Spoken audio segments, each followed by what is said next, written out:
I don't think it's a killer, but it's definitely an enhancement. Just like we are talking right now about making the services accessible, I think AI makes it even more accessible to a lot more people.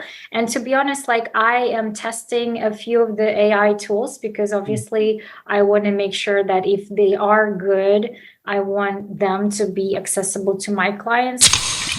This podcast is certified fresh. Freshmediaworks.com.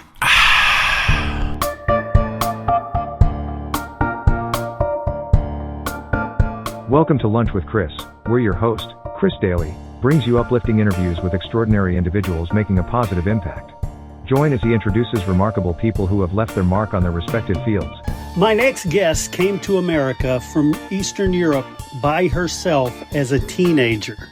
She is the founder of Leap Engine, and her story is one of chasing and capturing the American dream. Right after this. Have you ever thought about doing your own podcast? It is the absolute best way to grow your brand, spread your message, and build your following. Fresh Media Works can help. We do all the heavy lifting, and you just focus on your message. To find out how easy we can make launching your new podcast, call 713-269-4620 or check us out at freshmediaworks.com.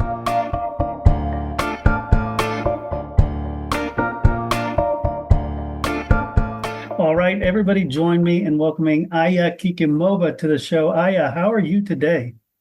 Doing well. Thank you for asking. How about you? I'm doing wonderful. I get to sit and talk with business leaders and thought leaders. I mean, what a life, right? Yeah, very lucky, very lucky. Amen, amen. So speaking of, I don't know if it's luck, tenacity, you tell me. You came to the country as a teenager by yourself. I have to hear where you came from and tell me that story. Sure. So it's not that crazy. It was through an exchange program. So, the program participants basically get selected and it's a cultural exchange. So you come for a year, you get to be in a host family. So it's not like I'm coming and don't know where I'm staying, living. Okay, you weren't leaving war-torn. It's something and no, nothing like that. It was pretty, I guess, safe and easy transition because, I would have more information about my host family and where I would stay. And then I would spend, I guess, like the school year there and then come back to my home country to finish my school and whatnot. But then I came back for college. Okay. So, yeah, that was really my journey. And tell me the home country. Kazakhstan. I've heard a lot of really good things about that area. I've got a friend who did extensive business in Kazakhstan, and he impressed me with how modernized the area is. Because in America, we don't think of any of those places as even anything but rural. But that's not the case, right? It's not the case. I came from Almaty, which is a southern city. It used to be the capital, but it's not anymore.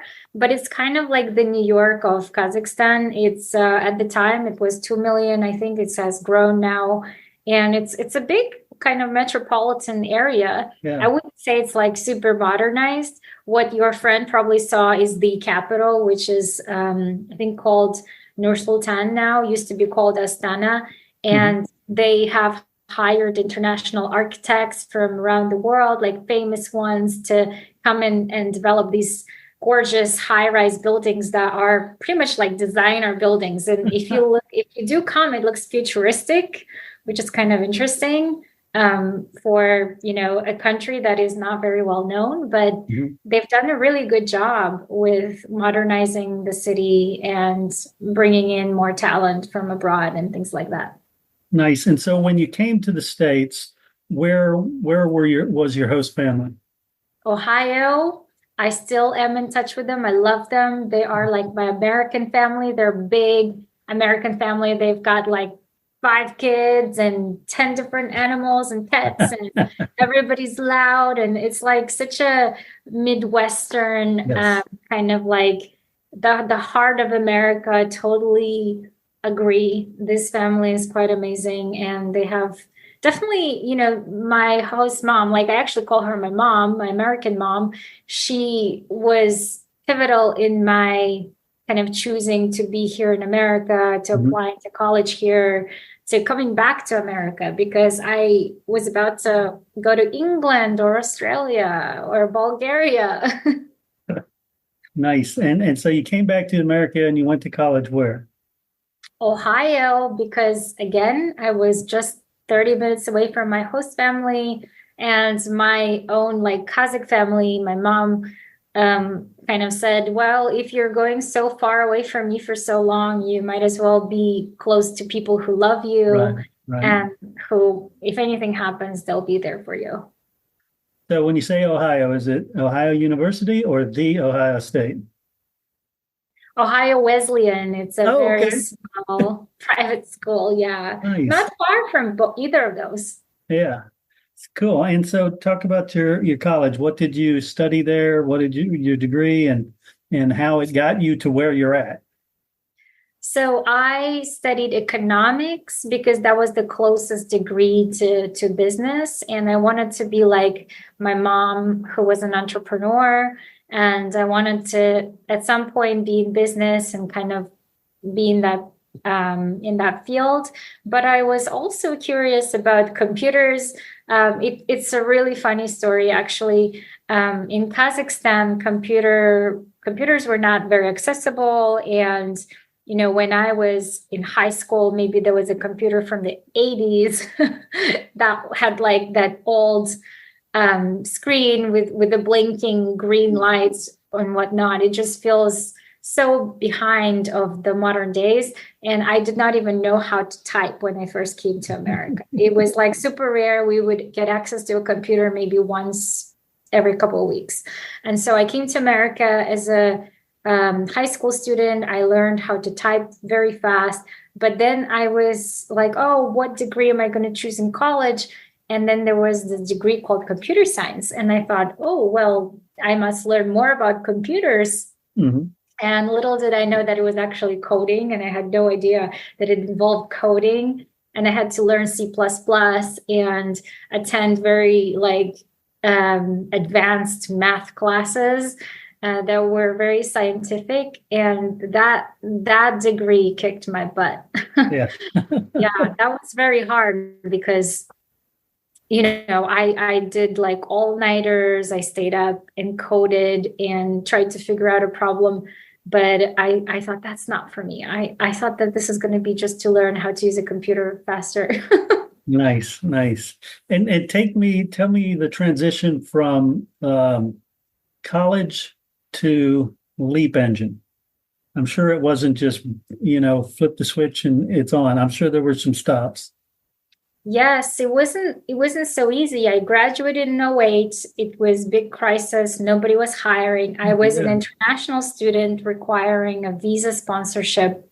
And because the economy was so bad and these big companies that would generally sponsor visas were getting all this support and funding from the government, one of the government requirements was that they would support obviously the Americans and people who are already here and not try to get and sponsor people from abroad. So, I mean, I totally get the logic, but for me, it was so hard because I was like, wow, I graduated, I spent all this money on my degree, and now I have no job. I had like maybe 3 job offers that as soon as they found out that they needed to sponsor my visa were rescinded. And I had 1 year at the time. Like the way that college visa or like student visa works is that you get 1 more year to stay, sort of to do an internship or something like that. So the company doesn't have to sponsor. So you have that 1 extra year. So during that extra year, I went and worked for financial services company, as an insurance company. Quickly realized that was not for me either. And then decided to apply for a graduate degree to get my MBA, because that was, another way for me to wait out the Great Recession, and also to kind of stay here legally, and to continue my education and to continue my student visa sort of journey. So I was on a student visa again. I got my MBA. This time while staying in finance, I also added marketing. So I learned more about marketing. I really enjoyed it because to me, it kind of made sense. It was common sense. That's how people behave. This is how you get them to buy. And I got a few internships. And through that, I started getting jobs. So I was in agency world for a while. Then I was on the client side at a large educational conglomerate. And then I went back to the agency world back in New York. And then Microsoft kind of reached out and started asking me, if I wanted to join their team. So I joined their team. I was there for 6.5 years on the sales side. Now, this is like a different kind of side of the same field. And then, after being there for so long, I finally got my green card in 2019. And I was like, oh, this is my time to do something on my own. Because as you know, if you are an international student or international person on a visa or a green card, you cannot really transfer between companies. Your kind of hands are tied. It's hard to get a job, to skip jobs and to do that. So you're quite limited. And so once you get that green card, it's kind of like the freedom. Right. And I was like, I really want to try myself in entrepreneurship. So I left Microsoft, didn't really know what I was going to start. I had no idea. I just was like, I want to try not being in a corporate world. I want to try doing this on my own. At first, I thought, I am very much interested in working with people and with kids. And I love that environment with children. So I actually tried to work at a daycare. And I had a kind of like a day trial at a daycare. I was starting to go through my certifications because, there's a lot of processes involved in making sure that, you are background checked, you have all the necessary education, and you're not mistreating children. While I really loved it, I just had such a blast. I was just, I was so happy after a day working, like spending with kids. I quickly realized that I couldn't survive on that salary. Like if they were offering, I don't know, $10, $15 an hour, which is the basic. And, we live in a very expensive neighborhood. And my husband also had challenges with his job. And, he's also a freelancer in a creative field. So I was like, I don't think I can do this. I actually thought maybe I should open my own daycare. And that required quite a lot of paperwork. Again, high insurance costs. You would have to rent a building, renovate it and all that.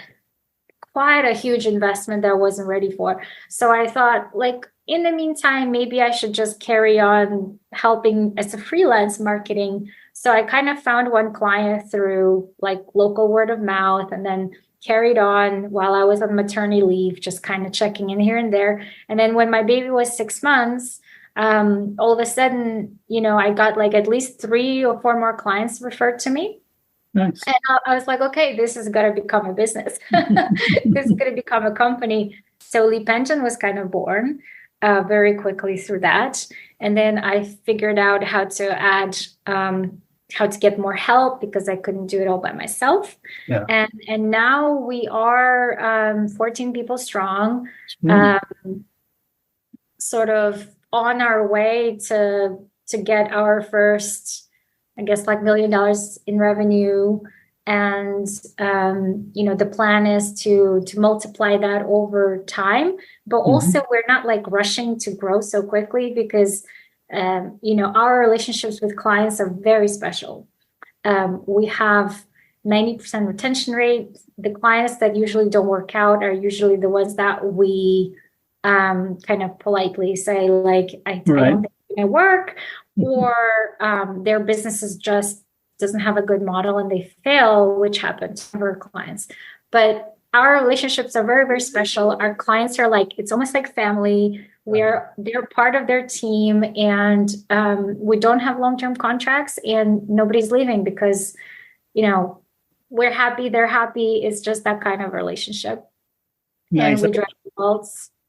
Yeah, I was going to ask you what differentiates you from other people in your field, but it sounds like it's that personal touch, that client relationship. It's almost always personal touch, but also I was when I was doing my research about my industry, and also through my own experience of working at large agencies that, the likes of Group M, which have like all of these other small agencies, it's like one of the world's largest advertising conglomerate. I realized that, there's not a lot of good agencies for small businesses. Right. And that are affordable and that provide high quality service from the perspective of high corporate. So I'm ex-Microsoft, my team member, one of my team members is ex-Google, ex-IBM. Another team member is ex-Google, ex-Adobe, ex-Stripe. We have an all-star cast, and we make it accessible for people to have this kind of strategy and relationship with us, because I don't think our clients are always impressed with the strategic kind of lens that we come at it, because most people are just oh yeah, give me your money, let's just put it in, let's just run it. We kind of have to strategize, research, and prepare for the campaign before we run it, and then we have to make sure that the campaign is groomed and it's not set it and forget it. It's actively managed. So yeah, I think that may be the differentiators, because we provide the type of quality that you would get when you paid $20,000 as a retainer versus Nice. And talk to me about the services, the actual services that Leap Engine provides. So we are primarily a performance marketing company, digital performance marketing company. So our bread and butter is advertising, search advertising, social media advertising, programmatic advertising, display, YouTube. So any of those channels online that needs advertising, we manage that, and we manage it quite effectively. And other services we also offer is SEO and local SEO, which is search engine optimization, just helps you organically rank online, and website design and development. So those are our core. We recently have added content strategy, which does not involve content creation itself, but it involves that strategy, that consultation, that research, making sure that every piece of your content has purpose behind it, and that it falls into a category, one of the 4 categories that we have that is standard in the industry, and also goes into the funnel. So there's a top of funnel, middle of funnel, and bottom of funnel. Those will have very different feel, different messaging, and different goals and outcomes. So that kind of content strategy has surprised many of our clients, because they were not even aware this existed. And again, this only exists when you work, on $500 million businesses, these types of services are not even accessible for small businesses. But once they unpack and unload it, they were like, wow, mind blown, because finally, content is not just for the sake of content. There's purpose in it. The other service we've added is email marketing and CRM and funneling strategy. Again, It's highly strategic view. Anybody can do an email marketing. Anybody can write copy, but is it good? Does it convert? Is there ROI orientation? Does it basically help your audience to get what you're doing and drive results? So ultimately, we're a results-oriented company. So those are our services. And yeah, we're happy to take on more small businesses and help them and see if it's a fit. There's a impression going through the marketing industry these days that AI, artificial intelligence, is the SEO killer. Have you seen that? What is your experience there? I would kind of have a blended answer of like, I don't think it's a killer, but it's definitely an enhancement. Just like we are talking right now about making the services accessible, I think AI makes it even more accessible to a lot more people. And to be honest, like I am testing a few of the AI tools because obviously I want to make sure that if they are good, I want them to be accessible to my clients. Like, why should they pay for manual work when they can pay for a tool that can kind of automate a lot of those things? But in my experience, I haven't found SEO or any tools, even ad tools from the AI perspective that are as comprehensive Right. and as results driven that as I would hope to be. So for example, there are tools like for SEO that maybe cost, I don't know, like $100 a month or something along those lines, which is super cheap. And they do some code changes, but they don't do off page SEO. There's no link building at all. So essentially it's very much like on page only. Secondly, when there's blog writing, so the service provides blog writing, when it publishes, it doesn't necessarily like render it correctly. So you have to edit it out. And there's no internal linking or external linking in there at all. So the blogs are essentially like less valuable in the SEO sense. But for some things, like for example, I would probably use this tool for on-page like quick checks, and then I would have my team then double check, make sure that it's actually done a good job doing that. So a lot of the manual work has been offloaded. But I haven't seen good SEO. I mean, do you know any good SEO tools? I can try them. There's not some great ones. The argument I've heard is that people aren't going to Google things anymore. They're going to ask ChatGPT. They're going to ask Claude. They're going to ask all of those. And that's where it's just going to take you to the right place. And the tradition or the history of SEO has been, it's keyword stuffing and it's trying to game Google's algorithm.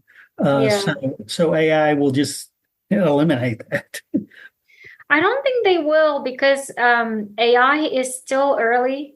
And even if you look at the percentage of adoption of how many people are using it versus like how many people are using Google, it's still, I don't think that threat is like nearly there. From the perspective of AI, like answering the questions, they still will source that from online. And you still need to do SEO for them. And for that, like long tail would be important.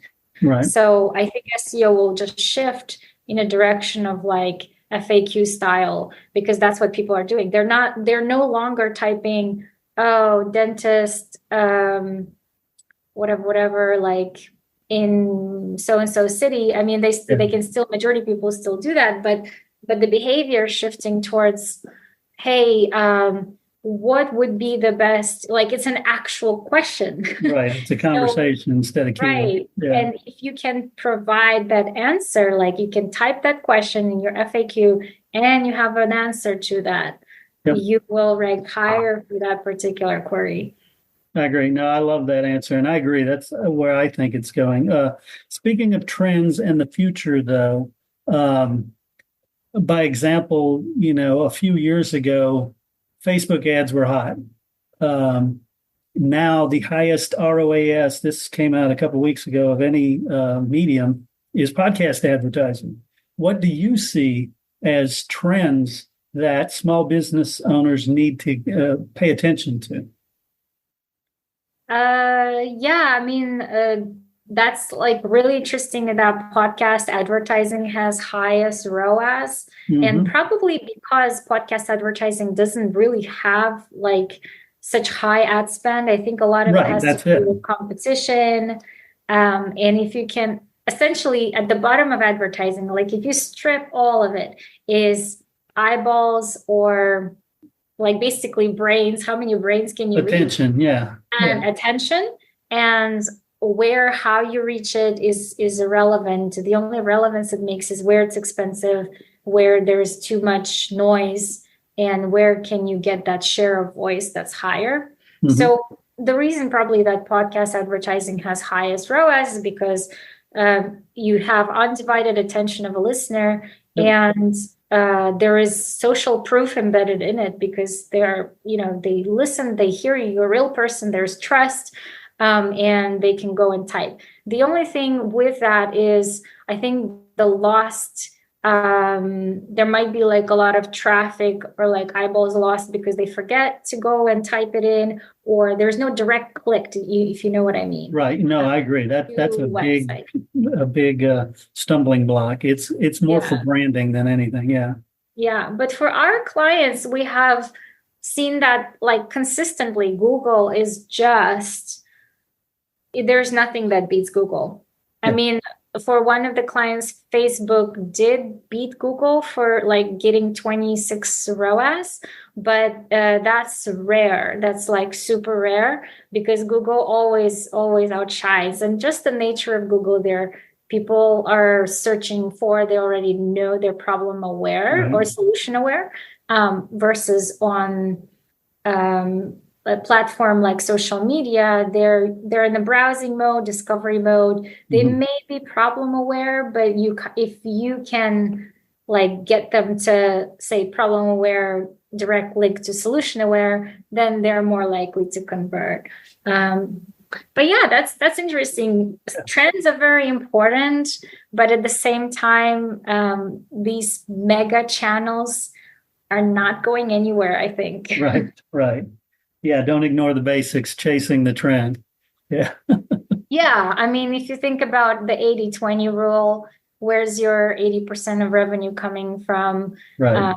And versus like the 20, even though that's an upcoming trend, that's, it's important to be there, and it's probably cheaper, but you can only maximize it so much. Got it. Cool. So how can people find out more about Leap Engine? How can they reach out to you? They could email me or email us, info@leapengine.co. Visit our website, and it's not .com, it is .co. They could also find us on Instagram, on LinkedIn. They could find me on LinkedIn, Aya Kikimova, or on Instagram as well. And I'd be happy to chat with them.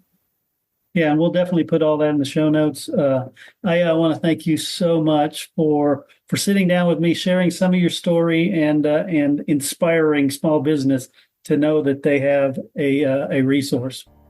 Absolutely. Happy to help. And thank you so much for having me on your show. I'm excited to hear it.